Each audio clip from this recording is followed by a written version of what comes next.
বিকেএসপিতে মেয়েদের পর অনুষ্ঠিত হলো ছেলেদের ফুটবল টুর্নামেন্ট। সেখানে চ্যাম্পিয়ন হচ্ছে বিকেএসপি সবুজ দল। ফাইনালে আশুগঞ্জের ফিরোজ কামাল ফুটবল একাডেমি দলকে কঠিন লড়াই করেই 2-1 গোলে হারিয়েছে বিকেএসপি সবুজ দল।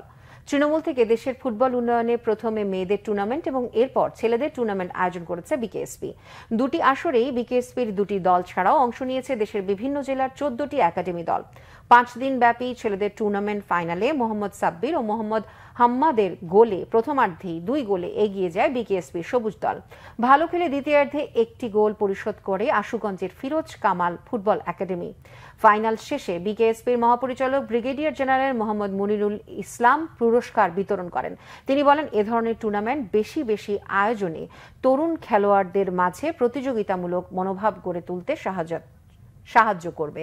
এ সময় আরও উপস্থিত ছিলেন বিকেএসপির পরিচালক প্রশিক্ষণ কর্নেল মোহাম্মদ মিজানুর রহমান ও অন্যান্য কর্মকর্তাবৃন্দ।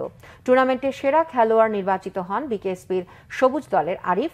11টি গোল করে সর্বোচ্চ গোলদাতা হয়েছেন বিকেএসপি লাল দলের নাজমুল হুদা ফয়সাল এবং সেরা গোলকিপার হচ্ছেন বিকেএসপি সবুজ দলের মোহাম্মদ তাসিন।